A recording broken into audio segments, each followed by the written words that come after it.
Sejam bem-vindos novamente ao nosso espaço virtual da Cátedra Sérgio Henrique Ferreira, do Instituto de Estudos Avançados Polo Ribeirão Preto. A gente segue o nosso bate-papo sobre educação hoje e recebe novamente o titular da nossa cátedra, professor Mozar Neves Ramos. Professor, seja bem-vindo ao nosso espaço virtual mais uma vez. Muito obrigado, Thaís. Quero cumprimentar todos que nos acompanham, que têm contribuído de forma marcante para os trabalhos da Cátedra do Instituto de Estudos Avançados da USP Ribeirão Preto. Antes de começar a nossa conversa, foi muito importante o que aconteceu na última semana, além dos aspectos que vamos tratar daqui a pouco, localmente, no município de Ribeirão Preto, com dois importantes eventos que têm tudo para dar um novo norte na qualidade do ensino em Ribeirão Preto, tanto na rede municipal como na rede estadual, sem falar na própria rede privada. É muito importante a gente cuidar de todas as crianças e jovens do município de Ribeirão Preto. O primeiro foi o trabalho apresentado pelo economista Ricardo Paz de Barros, do INSPER, em que ele trouxe um diagnóstico bastante interessante sobre os resultados de aprendizagens de Ribeirão Preto, a comparação com outros municípios de tamanho similar, a Ribeirão Preto, do ponto de vista populacional, mas também do ponto de vista socioeconômico, mostrando importantes avanços, mas ainda importantes desafios a serem vencidos pela rede de Ribeirão Preto, a rede de ensino pública de Ribeirão Preto, tanto no ensino fundamental como no ensino médio. Então, isso serve de bússola não só para o atual momento, mas para o futuro também de Ribeirão. Um outro momento foi a pesquisa, a belíssima pesquisa realizada pelo professor Luiz e equipe do LEPS da USP Ribeirão Preto. Eu disse a ele que esse era o trabalho que eu gostaria de ter realizado. Nós que, de alguma maneira, trabalhamos com pesquisa, com ensino, eu me lembro quando trabalhava com química molecular como pesquisador e, às vezes, me deparava com um artigo na literatura que eu costumava dizer, esse era o artigo que eu gostaria de ter escrito. E o trabalho feito pelo professor Luiz e equipe do LEPS foi maravilhoso, um trabalho que traz informações riquíssimas, tanto para redes públicas, municipal e estadual, como para a rede privada, tanto nos aspectos vinculados à proficiência em língua portuguesa e matemática, no terceiro e quarto ano do ensino fundamental, mas também a medição e o monitoramento das habilidades socioemocionais e sua relação com essas proficiências em língua portuguesa e matemática, mostrando o quanto essas habilidades são importantes para impactar na aprendizagem escolar. Mas ele trouxe também uma análise, um estudo sobre a desigualdade, que é algo muito importante a ser travado ainda no campo da educação, além de estudos inclusivos do ponto de vista do ambiente escolar e do ambiente familiar para a aprendizagem dos alunos. Um belíssimo trabalho que realmente eu quero parabenizar o professor Luiz e agradecer ao professor Ricardo Paz de Barros por essas duas importantes contribuições da semana passada para o nosso polo de Ribeirão Preto do Instituto de Estudos Avançados. E é importante registrar, né, professor, apesar da gente estar nessa quarentena, da gente estar cada um no seu cantinho, a cátedra não parou os trabalhos, a gente continua realizando os eventos. Pessoal que está acompanhando a gente aqui no Instagram, pode acompanhar a transmissão dos eventos lá no YouTube. A gente sempre está fazendo essa transmissão ao vivo, ou seja, a gente continua trabalhando, né, professor? Olha, Thaís, eu nunca trabalhei tanto na minha vida. E isso eu tenho observado também com outros colegas, não é? Na cátedra, não somente os estudos, as webinars que nós estamos trazendo, junto com o Instituto de Estudos Avançados, as inúmeras entrevistas. Eu nunca dei tanta entrevista, né, pela cátedra, não é? Como agora, por esse momento que a gente está vivendo da educação brasileira, na educação mundial, com relação à pandemia.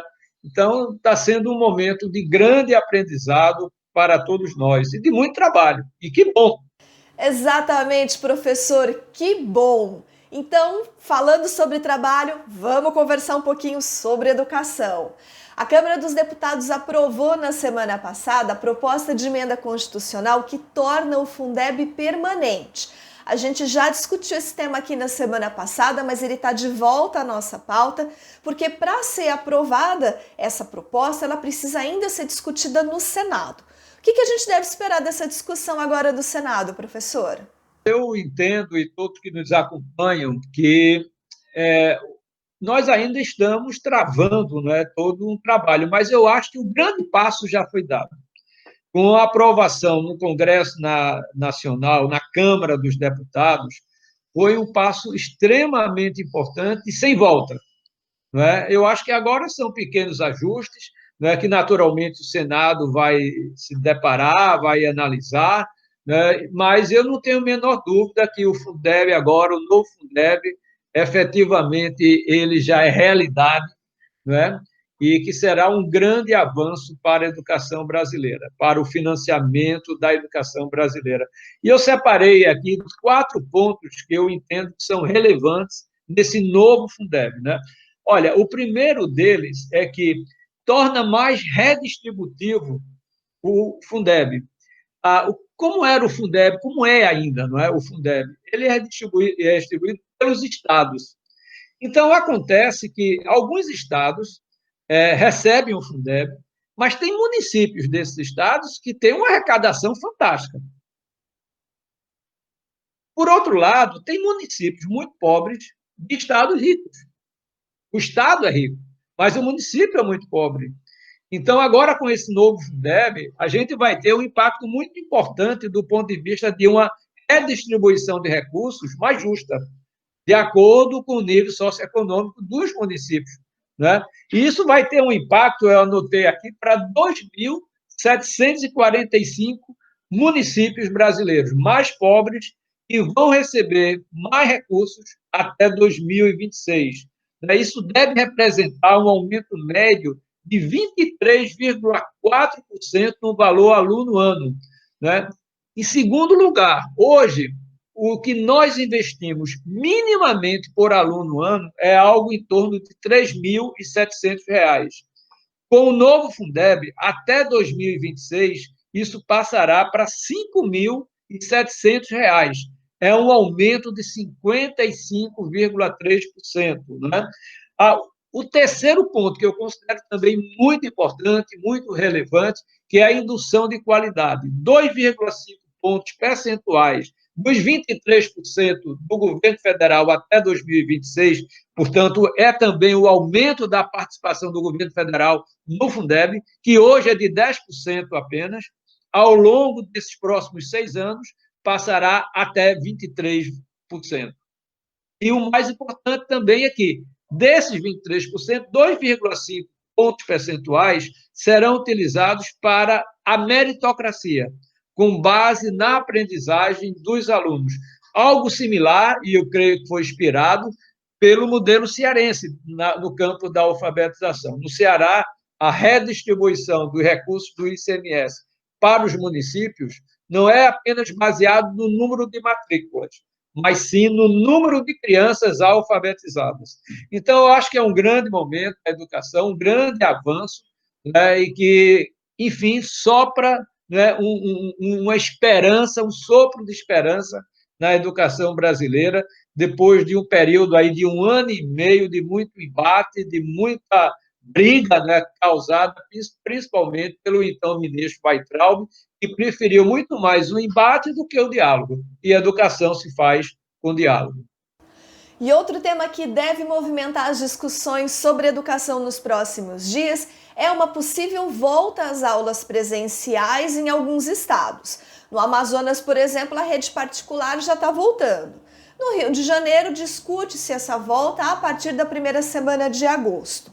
A gente não vai falar aqui sobre medidas sanitárias especificamente, mas do ponto de vista do aprendizado do aluno, professor, que impactos a gente deve esperar? E que orientações o Conselho Nacional de Educação está propondo para auxiliar nesse momento? Esse é um tema muito delicado, mas muito importante, não é? Porque, naturalmente, começa a achatar, graças a Deus, a curva da pandemia, né, da Covid. Não estamos ainda, no meu entendimento, em momento de voltar às atividades presenciais. Mas, por exemplo, em São Paulo, espera-se que no mês de agosto comece de fato um declínio, e, de acordo com as condições sanitárias do Estado, a rede, tanto estadual, municipal como particular, comecem a voltar efetivamente a partir de 8 de setembro.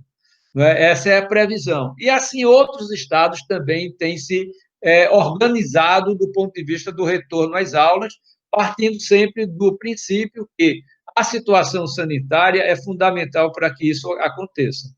Por isso, eu, particularmente, pelo que tenho lido, acho temerário esse retorno no Rio, que vem apresentando melhoras depois de um momento extremamente complexo, mas já começa também a mostrar um aumento de novo na mortalidade, no número de casos no Rio de Janeiro, pela aglutinação, as pessoas sem utilizarem máscaras, enfim.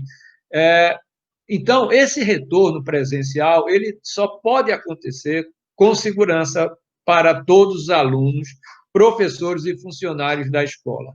E tem que ser um retorno gradual. Por exemplo, citando mais uma vez São Paulo, caso tudo esteja em condições sanitárias de retorno a partir de 8 de setembro, isso tem que ser gradual, com 35% das matrículas, dos alunos, portanto, voltando. Aí cada rede, cada instituição vai ver como vai trabalhar esses 35%. Por exemplo, as universidades que estão voltando às atividades presenciais, se espera, pelo menos, vai focalizar certamente nas atividades práticas, porque os alunos tiveram atividades não presenciais no campo teórico. Então, é muito importante focar nas atividades práticas. E assim, cada rede, cada universidade, cada setor na educação vai se organizar e se planejar para esse retorno. O Conselho Nacional de Educação teve agora concluído e aprovado por unanimidade um parecer e uma resolução que devem ser agora homologados, né, pelo Ministério da Educação, se já não foi, não é? Que naturalmente aponta vários caminhos no campo pedagógico, mas sempre salientando a questão da segurança sanitária nesse retorno às atividades presenciais. Mas um dos pontos que o Conselho considera importante é que esse não deva ser um ano onde se vai reprovar os alunos, né? É planejar as atividades de tal maneira que os alunos, ao retornarem às atividades presenciais, em primeiro lugar, sejam bem acolhidos socioemocionalmente, né? Mas, em segundo lugar, ter uma atividade diagnóstica de como eles estão voltando. Certamente a gente vai ter uma grande desigualdade aí do ponto de vista de desenvolvimento de todos os alunos. Alguns vão conseguir voltar com algumas aprendizagens essenciais efetivadas, mas outros não. Mesmo São Paulo, que conseguiu organizar através de centro de mídias, através dos aplicativos em parceria com as telecomunicações, né, através da TV Cultura, organizou todo um arsenal de acesso dos estudantes à educação. Mas, mesmo assim, milhares de alunos ficaram sem condições de ter esse acesso assegurado.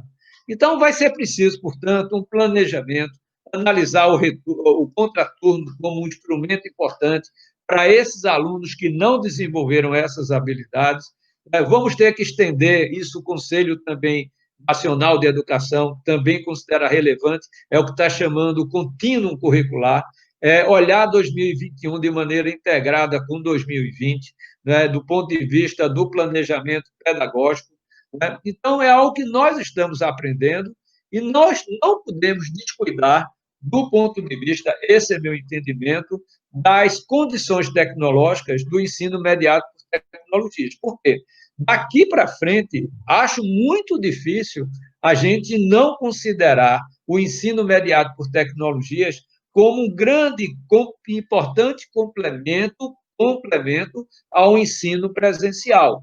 Então, eu estou hoje trabalhando muito, particularmente, no conceito do aluno de tempo integral, é o aluno que tem atividades presenciais num dos turnos e no outro turno ele tem as atividades não presenciais, planejadas, organizadas, que pode, inclusive, incluir aquela parte de um determinado reforço escolar numa disciplina em que ele tem maiores dificuldades. Por exemplo, alunos que não desenvolveram bem a matemática, eles poderão ter, no contraturno, um reforço na área da matemática.